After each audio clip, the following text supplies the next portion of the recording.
आकाशवाणी है। कोविड-19 विशेष कार्यक्रम के अंतर्गत प्रस्तुत है कोरोना वायरस संक्रमण की वर्तमान स्थिति पर चर्चा, जिसे प्रस्तुत कर रहे हैं आकाशवाणी संवाददाता नवीन सक्सेना। इस कार्यक्रम में आमंत्रित स्वास्थ्य विशेषज्ञ हैं डॉक्टर नरेंद्र सैनी। नमस्कार। भारत में कोरोना टीकाकरण का अभियान तेजी पकड़ चुका है और साथ ही संक्रमण के मामले भी बहुत तेजी से कम हो रहे हैं। वैज्ञानिकों ने अपना कर्तव्य वैक्सीन विकसित कर पूरा कर दिया है। अब हमें अपनी जिम्मेदारी निभानी है। सही जानकारी से झूठ और अफवाह के नेटवर्क को हराना है। बस इसीलिए रोजाना ठीक 9:30 पर हम आपके सामने होते हैं। आपके सवालों के जवाब के साथ हमारे साथ होते हैं स्वास्थ्य विशेषज्ञ और आज हमारे साथ हैं डॉक्टर नरेंद्र सैनी। डॉक्टर नरेंद्र, कार्यक्रम में आपका स्वागत है। अगर आप हमारे इस कार्यक्रम का हिस्सा बनना चाहते हैं तो आप फोन कर सकते हैं। फोन नंबर है 1800-115767। ये नंबर टोल फ्री है और आप देश के किसी भी कोने से सवाल पूछ सकते हैं। साथ ही आप फोन कर सकते हैं 011-2331-4444 पर।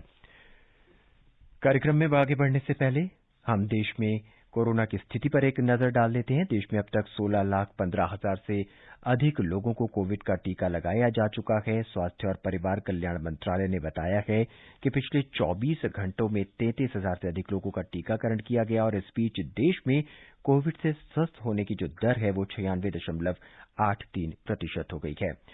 डॉक्टर सैनी, कार्यक्रम में आपका स्वागत है। जी, सभी श्रोताओं को भी नमस्कार। जी, डॉक्टर सैनी, आप भी अग्रिम पंक्ति के योद्धा रहे हैं इस कोरोना के साथ युद्ध में। सबसे पहले हम आपसे यही जानना चाहेंगे कि क्या आपने भी कोरोना का टीका लगाया है? आपको क्या इससे कोई साइड इफेक्ट हुआ है? और आप हमारे श्रोताओं को क्या कहना चाहेंगे?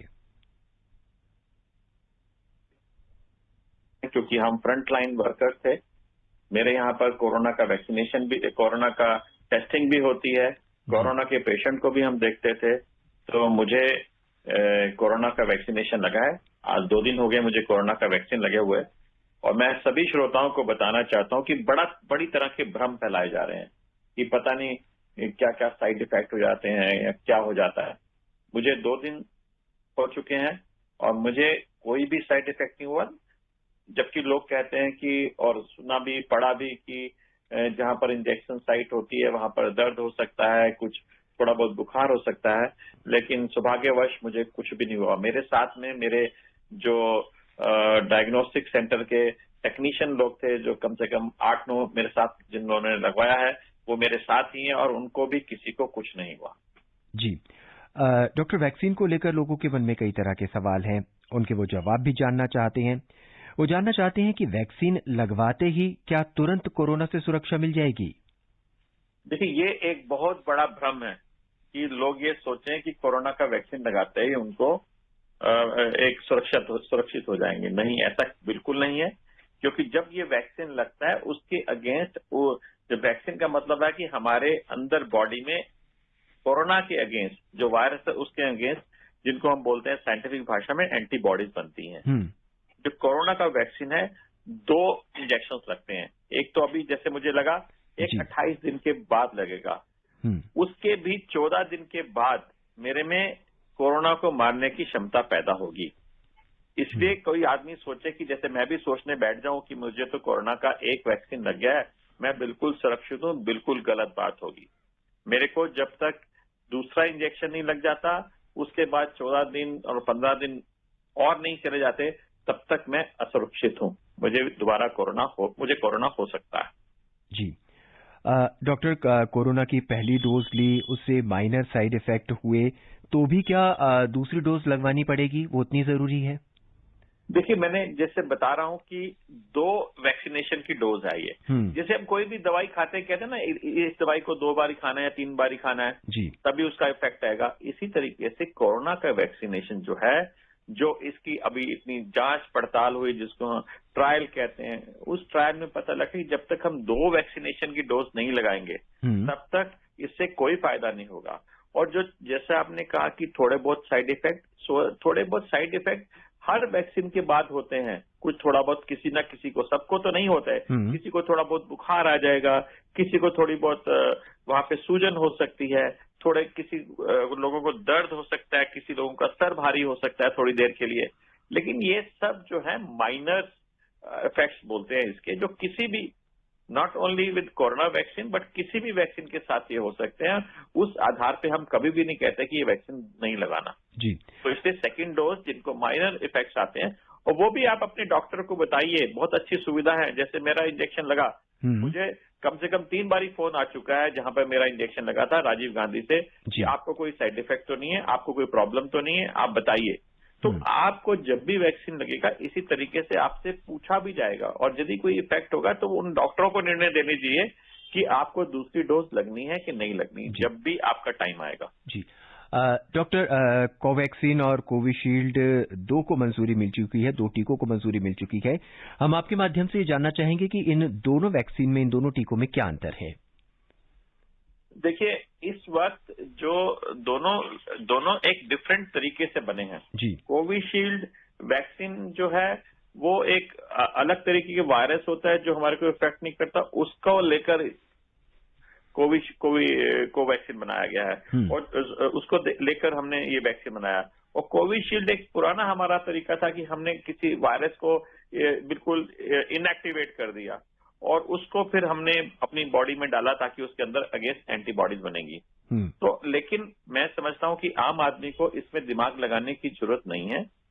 सरकार ने और साइंटिस्ट ने मिलकर इस पे बहुत काम किया है जी। जो सरकार, गवर्नमेंट या साइंटिस्ट लोग बोलते हैं उसी तरफ अमल करें, इतनी ज्यादा इसके ऊपर दिमाग नहीं लगाएं जी। जो आपके, क्योंकि सरकार ने ये भी किया है कि एक जगह पर, कुछ जगहों पर कोविशील्ड दिया है, कुछ जगहों पर कोवैक्सीन दिया है। वो हमारे ऊपर नहीं है। जो भी जहां पर भी आप जाएंगे, जो वैक्सीन आपको मिल रहा है उसको आराम से उस वैक्सीन को लीजिए और दोबारा भी वही वैक्सीन आपको लगना चाहिए। ये भी बहुत जरूरी है। ये नहीं कि आज आपने सपोज कोविशील्ड लिया तो जो अगली डोज आए और आपका मन करे कि मैं कोवैक्सीन ले लूं, तो ऐसा मत करिएगा। तो जिस डोज को आपने लिया है सेकंड डोज भी उसी की लेनी है आपको। जी डॉक्टर, आने वाले महीनों में जब मौसम में बदलाव होगा तब क्या कोरोना का संक्रमण बढ़ सकता है या फिर कोरोना का ये वायरस अपना रूप बदल सकता है? तब हमें क्या सावधानी बरतनी होगी? देखिए, पहला क्वेश्चन जो आपने कहा कि टेम्परेचर के बाद क्या होगा, जी। देखिए, आज आप पूरे दुनिया भर में देखें तो इस वायरस को दुनिया में 1 साल हो गया और इस 1 साल में उसने गर्मी भी चली गई, बरसात भी चली गई, सर्दी का मौसम भी चला गया जी। लेकिन ये कोरोना सरवाइव किया।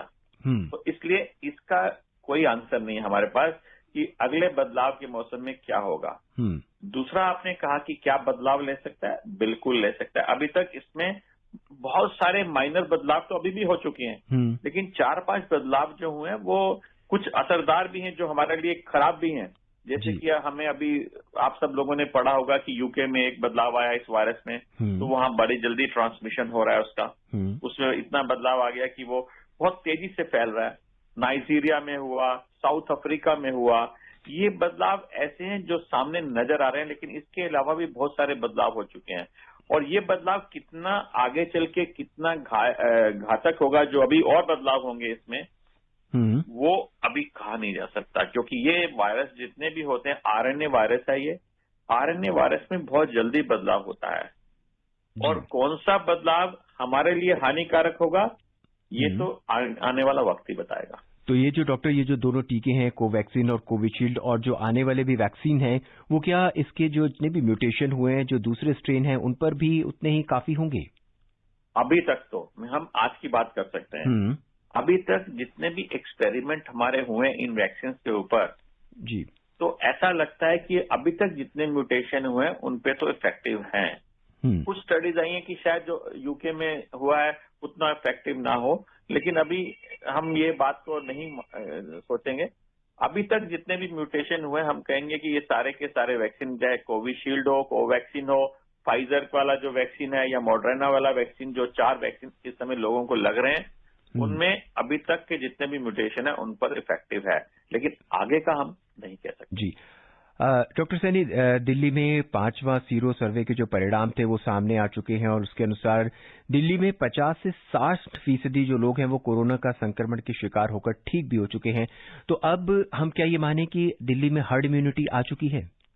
देखिए, ये ना एक बहुत बड़ा क्वेश्चन है, क्योंकि कितना सैंपल साइज था जी, क्योंकि सैंपल साइज के आधार पर हमने माना है कि हमारे 50% हो गए, लेकिन वो सैंपल साइज जो है बहुत इंपॉर्टेंट है जी। तो उसके आधार पर ही कहा जा सकता है। अभी पता नहीं कितने लोगों के ऊपर ये स्टडी हुआ है, लेकिन फिर भी हर्ड इम्यूनिटी हो भी गई है तो भी हम ये नहीं कह सकते कि हमें वैक्सीन नहीं लगवाना, या हम मास्क का इस्तेमाल नहीं करेंगे, हम सोशल डिस्टेंस का इस्तेमाल नहीं करेंगे, या अपने आसपास की सफाई नहीं रखेंगे। ये तो अभी हमें रखनी ही होगी। जी डॉक्टर, अभी हम लोगों से बात करते हैं तो कोरोना महामारी और उसके टीकों को लेकर भी लोग अभी भी काफी मानसिक दबाव में हैं कि मुझे टीका लग गया तो क्या होगा, क्या मुझे टीका लगेगा, क्या मैं इस योग्य हूं कि मुझे टीका लगेगा, मेरा नंबर कब आएगा? आप उन्हें क्या सलाह देना चाहेंगे? देखिए ये वैक्सीन नया है और हमारी देश की जनसंख्या बहुत ज्यादा है, 100 करोड़ से ऊपर है हम जी। इतनी जल्दी इतने सारे वैक्सीन नहीं बनाया जा सकता। तो अभी तक जो स्टडी हुई है उसके हिसाब से गवर्नमेंट ने प्रायोरिटाइज बनाए हैं कि किन लोगों को पहले लगना चाहिए, किन लोगों को बाद में लगेगा, किन लोगों को सबसे बाद में लगेगा। लगेगा सबको, लेकिन किस आधार पर लगेगा ये जानना जरूरी है, क्योंकि जिनको ज्यादा जरूरत है उनको पहले लगना चाहिए। और ये पूरे विश्व भर में ही ऐसा हो रहा है, ये नहीं कि सिर्फ भारत में ही है, हर जगह पर, चाहे यूके लो, संपन्न देश है, चाहे यूएसए लो, वहां पर भी प्रायोरिटाइज किया गया कि किसको पहले लगेगा, किसको बाद में लगेगा, क्योंकि इतना सारा वैक्सीन एक बारी में नहीं बन सकता।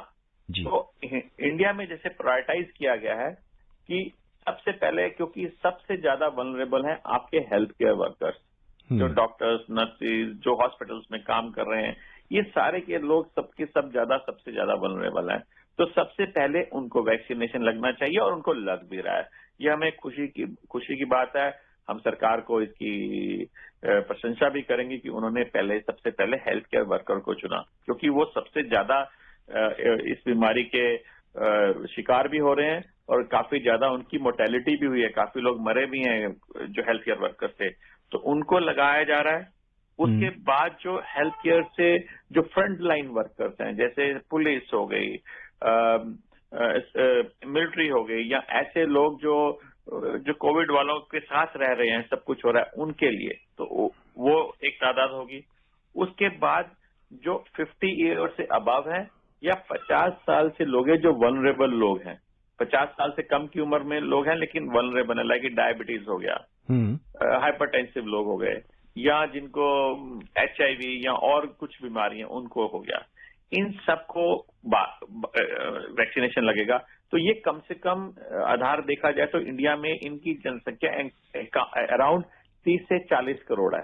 तो सबसे पहला लक्ष्य जो है 6 महीने तक का ये है, 6 महीने से और कम भी समय लग सकता है कि इसके अंदर अंदर हम इन लोगों को वैक्सीनेशन कर दें जी। और उसके बाद फिर बाकी लोगों का नंबर आएगा, तो आप अपने नंबर का इंतजार करिए। लेकिन जिनका नंबर आ रहा है वो प्लीज किसी न किसी के र्यूमर्स में मत जाइए कि ये वैक्सीन बेकार है, इससे आदमी लोग मर भी सकते हैं, इससे बड़ी सारी जानलेवा बीमारियां हो सकती हैं, इस तरफ प्लीज मत जाइए। यदि आपका नंबर आ रहा है, जब भी आए उसका इंतजार करिए, और जब आए तो जाकर खुशी खुशी जाकर उस इंजेक्शन को लगवाएं। लेकिन हाँ, एक बात सिर्फ ध्यान रखिए कि कुछ लोगों को पुरानी बीमारियां, पुरानी एलर्जिक रिएक्शंस होते हैं, जो मैं आपसे सिर्फ यही कहूंगा आम आदमी से, यदि आपको किसी भी दवाई खाने से या किसी भी चीज से एलर्जी है तो आप प्लीज जब जाएं तो डॉक्टर को बता दीजिए कि मुझे एलर्जी हुई थी, एलर्जी है मुझे इन चीजों से, तो आपको वैक्सीनेशन लगाते समय ध्यान रखा जाएगा या आपको मना कर दिया जाएगा कि आपको वैक्सीनेशन नहीं लेगा। इसके अलावा सभी लोगों को इंजेक्शन लेना चाहिए जी। डरना नहीं है, अफवाह से बचना है और स्वास्थ्य विशेषज्ञों की सलाह माननी है। जब भी आपका नंबर है आपको ये टीका लगवा लेना चाहिए। डॉक्टर, हम इस पर आगे भी चर्चा करेंगे। इस बीच बड़ौत से महेश शर्मा हमारे पहले कॉलर हमसे जुड़ चुके हैं। महेश जी, कार्यक्रम में आपका स्वागत है। नमस्कार जी। स्वागत तो हमेशा हमारे दिलों में हमेशा सबका होता है जी। कहिए, क्या सवाल है आपका? सवाल है जी, अब हम वैक्सीन लेने जाएंगे तो हमें क्या क्या कागज की जरूरत पड़ेगी, कौन कौन से सामान चाहिएगा जो हमें वैक्सीन के लिए जाना पड़ेगा? और जी दूसरा ये है, वैक्सीन लेने के बाद हमें क्या क्या सावधानियां रखनी पड़ेंगी? जी, डॉक्टर साहब ये जानना चाहते हैं वैक्सीन लेने से पहले कौन कौन से डॉक्यूमेंट्स इनके पास होने चाहिए, और वैक्सीन लेने से पहले और वैक्सीन लेने के बाद कौन कौन सी सावधानियां बरतनी चाहिए। देखिए, हो सकता है रूल्स हमेशा बदलते रह सकते हैं। हमें ध्यान रखना होगा कि गवर्नमेंट क्या क्या रूल्स बताती है। जैसे अभी जैसे है हेल्थ केयर वर्कर्स के लिए, तो हमें पहले अपने आप को वहां पे रजिस्टर कराना होता है। ठीक है, तो हेल्थ केयर वर्कर्स के लिए आज की तारीख में है कि यदि डॉक्टर साहब शायद हम आपको नहीं सुन पा रहे हैं, हम आपसे फिर जुड़ेंगे। इस बीच हम अपने श्रोताओं को ये बता देते हैं कि देश में इस समय जो स्थिति है वो क्या चल रही है। इसमें देश में अब तक एक बार फिर हम आपको बता दें कि 16,15,000 से अधिक लोगों को कोविड का टीका लगाया जा चुका है। स्वास्थ्य और परिवार कल्याण मंत्रालय ने बताया है कि पिछले 24 घंटों में 33,000 से अधिक लोगों का टीकाकरण किया गया। और इस बीच देश में कोविड से स्वस्थ होने वालों की दर जो है वो 96.83% हो चुकी है। स्वास्थ्य मंत्रालय ने यह भी बताया है कि हालांकि देश में जो कुल मौतें हुई हैं वो काफी कम हैं, और देश में काफी सारे लोग जो हैं इसका जो शिकार हो चुके हैं वो इससे लगातार ठीक भी हो रहे हैं, और टीकाकरण अभियान जो है वो बहुत तेजी से पूरे देश में चल रहा है। सीरम इंस्टीट्यूट ऑफ इंडिया द्वारा निर्मित कोविड के टीके की 50 लाख खुराकों की जो पहली खेप है वो बांग्लादेश की राजधानी ढाका भी पहुंच चुकी है, जो इस बात को एक बार फिर पुनः बताता है कि हमारा जो टीका है, जो हमने डेवलप किया है, जो हमने विकसित किया है, वो कितना सही है और इसके साइड इफेक्ट नहीं है। और बांग्लादेश की जो प्रधानमंत्री शेख हसीना ने बुधवार को ढाका में कोविड टीकाकरण अभियान शुरू करेंगी, और भारत में मोबाइल नंबर से पहले कृपया 0 लगाएं। टीके की 20 लाख खुराकें पिछले हफ्ते उपहार के तौर पर बांग्लादेश को भेजी थी। राजस्थान की बात करें तो राजस्थान में कोविड टीकाकरण के स्थानों को बढ़ाकर 408 कर दिया गया है, और अब तक वहां पे 93,525 जो स्वास्थ्य कार्यकर्ताएं हैं उनको टीका लगाया जा चुका है। हमारे देश के प्रधानमंत्री जी की बात करें तो प्रधानमंत्री मोदी जी ने कल कहा कि देश के युवाओं से कोरोना टीकाकरण को लेकर जो फैलाया जा रहा है झूठ के नेटवर्क को हराएं और उन्हें तोड़ने की अपील की है। और उन्होंने कहा है कि देश के वैज्ञानिकों ने अपना कर्तव्य वैक्सीन विकसित कर पूरा कर दिया है, और अब हमें अपनी जिम्मेदारी निभानी है।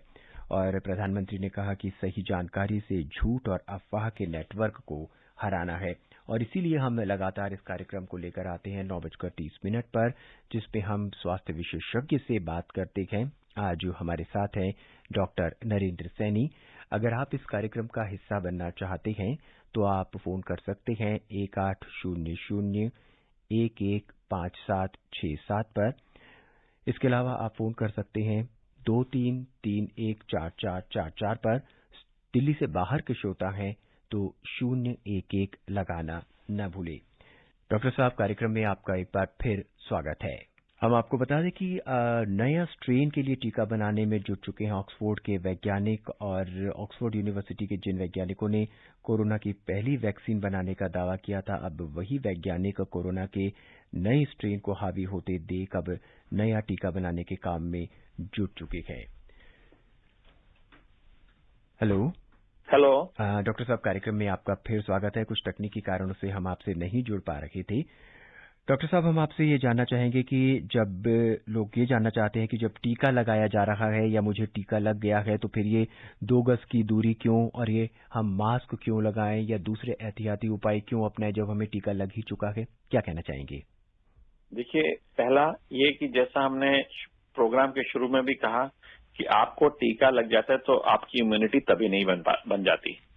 आपके 2 इंजेक्शन होने के बाद ही आपकी, और वो भी उस 2 इंजेक्शन के बाद उसके 14 दिन के बाद देखा गया है कि कुछ आप में इम्यूनिटी बनती है जी। इसलिए आपको मास्क और 2 गज की दूरी और आसपास की सफाई रखना ही होगा जी। आप तब तक सुरक्षित नहीं है जब तक आपके अंदर एंटीबॉडीज ना बन जाए जी। और ये भी देखा गया है कि 70 to 75% लोगों में ये कामयाब होता है 20% लोगों में नहीं भी हो सकता। हर चीज की कहीं ना कहीं पे कुछ कमियां तो हो सकती हैं। तो हो सकता है कि हमारे को ना उसमें एंटीबॉडीज बनी हो। इसलिए जब तक कोरोना हमारे विश्व से, हमारे देश से, हमारी गली से गायब नहीं हो जाता, खत्म नहीं हो जाता, तब तक हमें इसका तो रखना ही पड़ेगा ध्यान। आइए जुड़ते हैं अपने अगले श्रोता से, रिंकी तिवारी बलरामपुर से। रिंकी जी, क्या सवाल है आपका? जी नमस्कार नवीन सर। नमस्कार। और 26 जनवरी की आपको हार्दिक शुभकामनाएं। जी, आपको भी। कहिए, क्या सवाल है आपका? और डॉक्टर सर को मेरा नमस्कार। नमस्कार रिंकी जी। और आपको तो 26 जनवरी की हार्दिक शुभकामनाएं। और फरीदाबाद से अनवर सर को भी मेरा नमस्कार। सर, मेरा क्वेश्चन है कि जैसे अभी आपने जो ये वैक्सीन के बारे में बोला, तो जब फ्रंट वर्कर को देने के बाद, जो हमारे कोरोना वैक्सीन है उनको देने के बाद आम जन को जब उपलब्ध कराया गया, तो सर कब उपलब्ध कराया जाएगा? हम लोग कब इस टीके के अधिकारी बनेंगे? इस पे थोड़ा जानना चाहते हैं। Thank you sir. डॉक्टर साहब, इनका भी वही सवाल है कि इनको टीका कब लगेगा? देखिए, मैंने शुरुआत में भी कहा था कि ये पहली बारी ये वायरस आया है।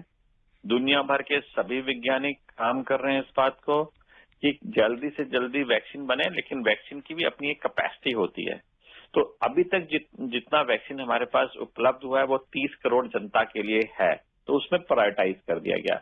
लेकिन हमें थोड़ा सा सब्र करना होगा और धीरे धीरे दूसरी और कंपनियां भी आ रही हैं जो वैक्सीन बना रही हैं, और हो सकता है जल्दी से जल्दी वैक्सीन आ जाए, तो 2-3 महीने में अंदर शायद आपको भी वैक्सीन की आपका नंबर आ जाए। जी, आइए अब राजस्थान चलते हैं। राजस्थान के बाड़मेर से जंजाराम अपने सवाल के साथ हमसे जुड़ चुके हैं। जंजाराम जी, कार्यक्रम में आपका स्वागत है। जी नमस्कार। मेरा सवाल ये है सर जी कि अब मेरी उम्र 18 साल से कम है, हमको वैक्सीन कब दी जा सकती है? जी, डॉक्टर ये जानना चाहते हैं कि इनकी उम्र 18 साल से कम है, इनको वैक्सीन कब मिलेगी? साथ ही साथ हम आपके माध्यम से ये भी जानना चाहेंगी, ऐसे कौन से व्यक्ति हैं विशेष जिन्हें ये वैक्सीन नहीं लगेगा या नहीं लगवाना चाहिए? जंजाराम जी, ये हम नहीं लगेगा की बात नहीं करें। अभी हमने जैसे कहा कि प्रायोरिटाइज किन लोगों को किया जाए, तो जिस आधार पर जितना भी वैक्सीन बना है उसके ट्रायल्स भी हुए हैं, फेज 1, फेज 2, फेज 3 ट्रायल्स। तो जिन जिन लोगों पे फेज ट्रायल्स हो चुके हैं उन्हीं लोगों को वैक्सीन दिया जा रहा है। अभी एक धारणा लोगों में गलत भी फैल रही थी कि पता नहीं सबको वैक्सीन दिया जा रहा है जिन पे ट्रायल नहीं हुआ। ये बिल्कुल गलत धारणा सोचना है। उन्हीं लोगों को वैक्सीन दिया जा रहा है जिस जाति पे या जिस आधार पर उनके ऊपर ट्रायल हो चुका है। तो अभी जो 18 साल की उम्र के लोगों में अभी ट्रायल नहीं हुआ, तो इसलिए 18 साल के कम उम्र के बच्चों को नहीं लगाया जा रहा। और एक दूसरा भी सोचा गया कि 18 साल की उम्र के जितने भी बच्चों को हुआ भी है तो उनको सिवियरिटी कम हुई है, तो इसलिए उनको ऊपर अभी इंजेक्शन नहीं लगाया जा रहा है। सबसे पहले उन्हीं लोगों को लगाया जा रहा है जो इससे ज्यादा इफेक्ट हुए, ज्यादा इफेक्ट हो सकते हैं, उन्हीं को लगाया जा रहा है। दूसरा, आपने एक और क्वेश्चन किया, और कौन कौन लोग हैं। एक जो है जो प्रेग्नेंट मदर है या लैक्टेटिंग मदर्स हैं, यानी कि जो बच्चों को दूध पिला रही हैं या खुद प्रेग्नेंट है, उनको नहीं लगाया जा रहा। उसका भी कारण ये नहीं है कि उनके ऊपर कुछ गलत इफेक्ट होने वाला है, क्योंकि उसके ऊपर हमें मालूम ही नहीं है कि उनके ऊपर कैसा इफेक्ट होगा। उनके ऊपर अभी ट्रायल नहीं हुए हैं, और कुछ ट्रायल चल भी रहे होंगे लेकिन अभी सामने नहीं आए, इसलिए उन लोगों को हमने अभी अलग रखा है। तीसरा है, जैसे मैंने पहले भी बता चुका हूं, जिन लोगों को एलर्जी हुई है, जैसे किसी भी दवाई खाने से उनको बहुत सीवियर एलर्जिक रिएक्शन होते हैं, या जिसको पहला इंजेक्शन कोविड का लगाया उनको एलर्जिक रिएक्शन हो गया, तो उनको नहीं लगाया जाएगा। बाकी सब लोगों को इंजेक्शन लगाया जाएगा जैसे जैसे टाइम आएगा, क्योंकि टाइम आने का मतलब है क्योंकि हमारे पास वैक्सीनेशन उतना नहीं है जितनी हमारे विश्व भर में जनसंख्या है। जी, आइए बिजनौर चलते हैं। बिजनौर से आसिफ चौधरी के सवाल को जानते हैं कि उनका क्या सवाल है। आसिफ जी नमस्कार, क्या सवाल है आपका? और डॉक्टर साहब को भी नमस्कार। नमस्कार जी। सर, मेरा सवाल ये है कि जैसे कि 28 दिन के बाद अगर टीका नहीं लगा दूसरा, तो उसको क्या उपाय करना चाहिए? और दूसरा सवाल सर मेरा ये है कि टीके के अलावा क्या टेबलेट भी बनेगी या नहीं? सर नमस्कार। डॉक्टर साहब, ये किसी वजह से 28 दिन के बाद दूसरी डोज, बूस्टर डोज नहीं ले सकते या नहीं ले पाए, और जब तक इनको ये डोज नहीं लग जाती तब तक इन्हें क्या उपाय करने चाहिए? देखिए, जब तक लग जाए या नहीं लगे, ये जो उपाय हम बार बार बोलते हैं, अपना मास्क लगाइए, 2 गज की दूरी रखिए, अपने हाथों को बार बार धोएं और हाथ आसपास की सफाई रखें। ये तो हमें अपने जीवन में अपनाए ही लेना है जब तक कि दुनिया से कोरोना वायरस भाग नहीं जाता। जी। आपका दूसरा क्वेश्चन था कि यदि आपका वैक्सीनेशन का दूसरी डोज नहीं लग पाई या देरी होगी तो जब भी आए तब लगवा लीजिए, क्योंकि अभी हमारे पास ट्रायल नहीं है कि उसके बाद कितनी देर के बाद लगाने के बाद फायदा नहीं होगा। लेकिन यदि आप किसी कारणवश भूल चुके हैं, नहीं हुई, तो आप फौरन जब भी आपका को याद आ जाए तब अपनी सेकंड डोज लगाए। हमारे तब तक हमें ध्यान रखना है कि आपको जैसे बार बार हम कह रहे हैं, मास्क लगाइए, दूरी रखें, हाथों को बार बार साफ करें। जी, आइए सुनते हैं करतार सिंह जी का सवाल जम्मू से। करतार सिंह जी, कार्यक्रम में आपका स्वागत है। सर जी, आपको प्यार भरा नमस्कार और डॉक्टर साहब जी आपको प्यार भरा नमस्कार। जी नमस्कार जी करतार सिंह। सर जी, मेरा छोटा सवाल, जैसे टीका लगने के बाद उसमें क्या क्या परहेज रखना चाहिए? जी, डॉक्टर जी जानना चाहते हैं कि टीका लगने के बाद इन्हें क्या क्या परहेज रखना चाहिए? करतार सिंह जी, एज सच ये टीका आपका एक वैक्सीनेशन है। आपको जब वैक्सीनेशन लगेगा, आपको 30-35 मिनट तक वहां बिठाया जाएगा। वहां बैठिए आराम से, क्योंकि आपसे देखने के लिए कि आपको कोई साइड इफेक्ट तो नहीं हो रहे, जैसे कि बहुत ज्यादा दर्द होना शुरू हो जाए या आपको चक्कर आने शुरू हो जाए, इस बात का ध्यान रखा जाएगा। तब तक इसके 40 मिनट तक वहां बैठिए। उसके बाद जब घर चले जाएं तो एज सच कोई आप जैसा अपना जीवन व्यतीत करते हैं वैसे ही करिए। हाँ, यदि आपको कभी भी लगे कि 2-4 दिन में भी कहीं मुझे बहुत ज्यादा दर्द हो रहा है या मुझे जो बहुत ज्यादा बुखार हो रहा है या मुझे बहुत ज्यादा खुजली हो रही है, जो कि बहुत ही मिनिमल लोगों को हुआ है, तब आप फौरन अपने वहां पे जिस डॉक्टर को या अपने हेल्थ केयर वर्कर को जरूर बताएं। अदरवाइज अपनी आप नॉर्मल लाइफ जैसे आप हैं, जैसे मैं आपको बता रहा हूं, मुझे 2 दिन हो चुके हैं इंजेक्शन लगे हुए और मैं 40 मिनट के बाद जहां पर मुझे बिठाया गया था कि देखने के लिए कि मुझे कोई साइड इफेक्ट तो नहीं हुआ, उसके बाद मैं बिल्कुल वैसे ही चल रहा हूँ। मैंने वही जो समय रोज की जो मेरी जीवनचर्या है मैं उसी तरह से निभा रहा हूँ।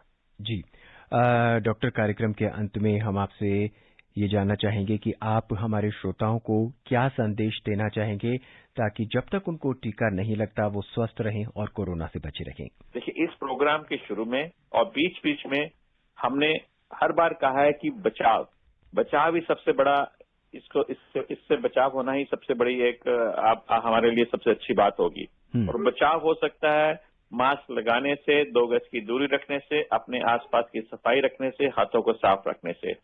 दूसरा, जब आपका वैक्सीनेशन आए तो बिना सोचे समझे बिल्कुल वैक्सीनेशन लगवाएं। अफवाहों में मत जाएं कि वैक्सीनेशन खराब है, वैक्सीनेशन से कुछ हो सकता है, लेकिन हमने आपको ये भी बता दिया यदि आपको कोई बीमारी है तो आपको उसको अवश्य बताएं। जैसे एक बीमारी हम भी बताना भूल गए, जैसे कुछ लोगों को ब्लीडिंग डिसऑर्डर्स होते हैं जी। उनका खून जल्दी से जमाव नहीं होता, तो आप अपने डॉक्टर को जब आपका वैक्सीनेशन लगा हो आप बताइए। छोटी मोटी बीमारियों में ये वैक्सीनेशन नहीं मना करेंगे हम, यदि ब्लीडिंग डिसऑर्डर्स भी हैं तो भी वैक्सीनेशन लगाएंगे, लेकिन कुछ एहतियात बरतने के बाद लगाएंगे। तो बस इन छोटी छोटी बातों का ध्यान रखें, लेकिन वही एक अपना डिस्टेंस मेंटेन करें, मास्क पहने, यही सबसे बड़ा हमारा इलाज है, यही सबसे बड़ा हमारा प्रिकॉशंस है जिससे हम कोरोना को हम अपने जीवन से बाहर कर सकते हैं। डॉक्टर साहब, इस कार्यक्रम में हमसे जुड़ने के लिए और अपने सुझाव देने के लिए और सवालों का जवाब देने के लिए आपका बहुत बहुत धन्यवाद। धन्यवाद। आज के इस कार्यक्रम में बस इतना ही। कल आपसे फिर मुलाकात होगी, तब तक के लिए मुझे यानी नवीन को दे इजाजत। नमस्कार।